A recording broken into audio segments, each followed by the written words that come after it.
For the pool, okay, well, we've got these there to stop the wind from blowing this up in the windy weather. As you know, Perth is a windy city, and we have these there as well to keep them in place. So just take this off first, and there's a pump. Okay, that's also a filter, so any leaves that get through the other filter, which is here. This is the leaf filter, the first one. Underneath there is the leaf basket. So any that get through there will get stuck in there. So you can clean that as well. This is the proper, the actual cartridge filter in there. That's the pressure gauge. This releases the pressure, so you open this before you open this. And there's a rubber, you'll see there's a little rubber seal there. Must be careful not to lose that. Right, this is a chlorinator. This looks like it's off, but it's not. Is a salt light, a flow light, and an overload. So if that light is red, the salt light, then I think that means you need to add more salt, but get it checked at the pool shop. So if the flow light is red, means there's some disruption in the flow. It could be an airlock. So then what you would do is switch off the system and just clean out the filter properly, because if that's blocked, it stops the flow. You know, check that that's clean, check that the other filter is clean, and then you would switch on the system again.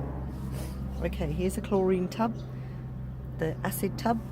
The chlorine tub here is linked there to that side, and then what happens, this machine then doses or pumps chlorine through there into the pool if it's low, if it's really low. But the chlorinator makes the chlorine anyway from the salt, so, or converts it, should I say. There's the acid, and that's there, and then that machine then pumps it into the pool if the pH is too high. So this regulates the ORP and the pH. And there, the ORP, the chlorine, is set at 600 because it's a small pool, only 25,000 cubic litres of water, and the pH is set at 7.6. Okay, this is for the jacuzzi. So if you want to use the jacuzzi, you press and you twist so it goes horizontal like that, and then you turn it back and put it this way. Please remember, this thin part should always face the top. It should never face the bottom, because that means you would be blocking these pipes and the pump would be running without water, and then you would damage the pump. So this thin part should always be facing up with this wider part at the bottom, or you can have it that way for the jacuzzi. So I'll show you now actually. There, that way, and then that turns on the jets that are over there, because they're the jacuzzi jets, and there's a seating area just underneath there.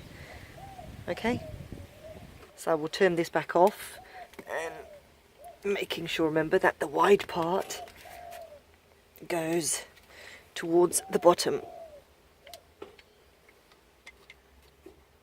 and it clicks into place.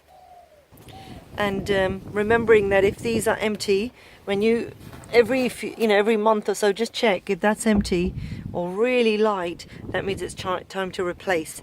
Before you replace, take this out. See, this is the bit that pumps the chlorine into the. So you take this out, put it in a tub there full of pool water, or just keep it there, and put that other lid on.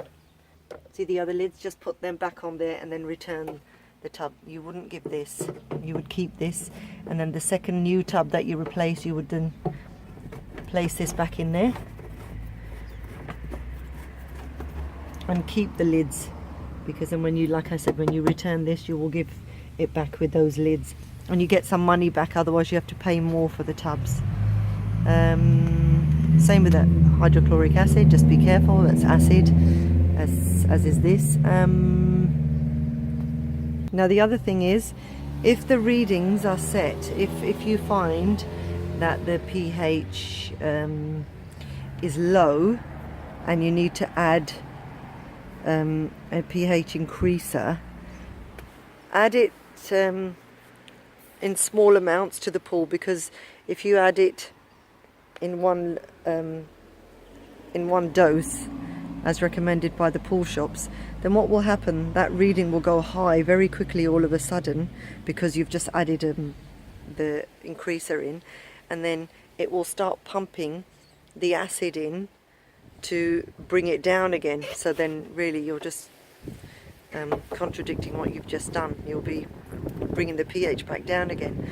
So add a little bit at a time, let the machine run, and a little bit more, so it doesn't spike it up all in one go and start dosing the pH in.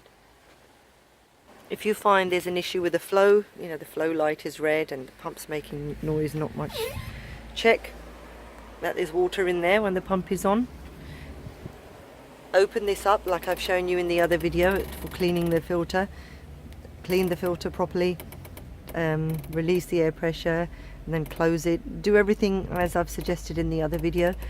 And then when you open this as well, I'll show you another way of opening and closing it. I'll do that in the second video now. I'll just show you how to clean that. And also then check